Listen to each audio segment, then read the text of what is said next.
23 जून को पटना में सभी विपक्षी दल मिल रहे हैं और आम आदमी पार्टी भी इस मीटिंग को में शामिल हो रही है। संजय सिंह आम आदमी पार्टी से जो सांसद है मेरे साथ मौजूद हैं।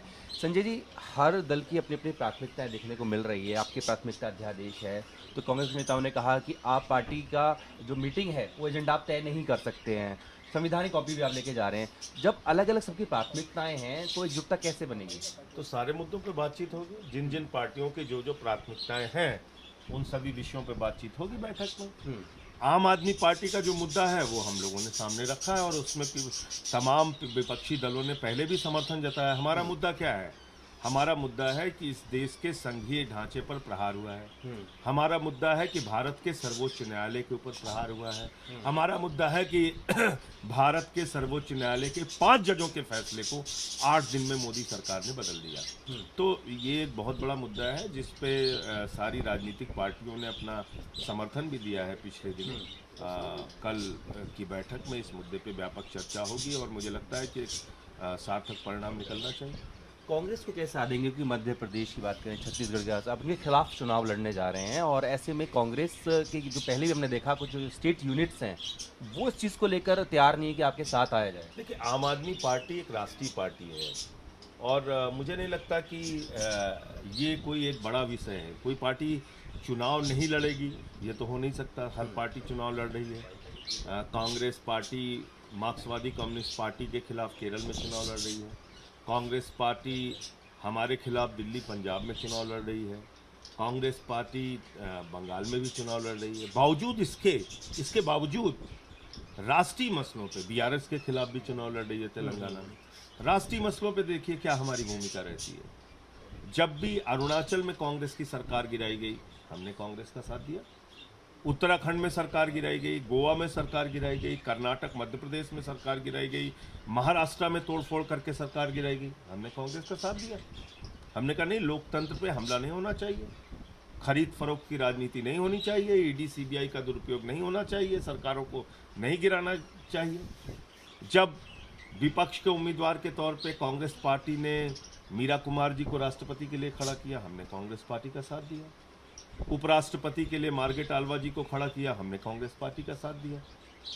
किसान बिल पर हमने कांग्रेस पार्टी और सारे दलों ने साथ मिलके लड़ाई लड़ी। तो ये तो आपको तय करना पड़ेगा कि जो राष्ट्रीय मुद्दे होते हैं, अंतर्राष्ट्रीय मुद्दे होते हैं, बड़े मुद्दे होते हैं, राष्ट्रहित के मुद्दे होते हैं, सीमा के राज्यों की सुरक्षा के मुद्दे होते हैं, उस पर तो आपको एक मंच पे आना ही चाहिए। संघीय ढांचे को बचाने के लिए आना ही चाहिए, एक मत होना चाहिए।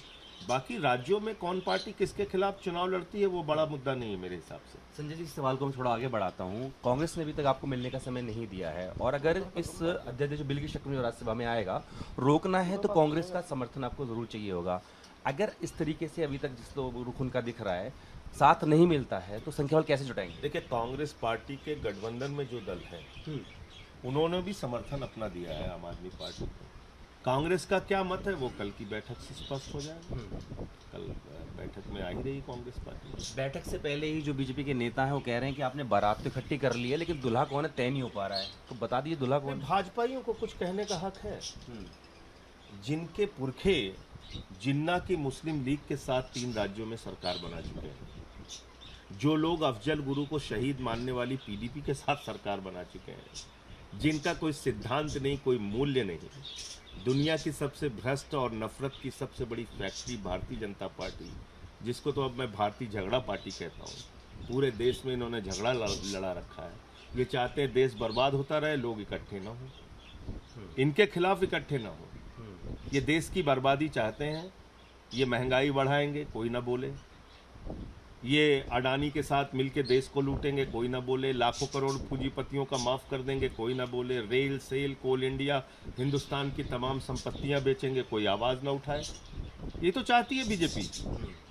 और ये बीजेपी को मतलब कुछ बोलने का हक है। जिस पार्टी में येदियुरप्पा हो, व्यापम घोटालेबाज हो, वाटर घोटालेबाज हो, जिस पार्टी का राष्ट्रीय अध्यक्ष रक्षा सौदे में दलाली खाने की सजा पा चुका हो, उस पार्टी को आज इस गठबंधन और एकता पे कोई प्रश्न उठाने का अधिकार है क्या?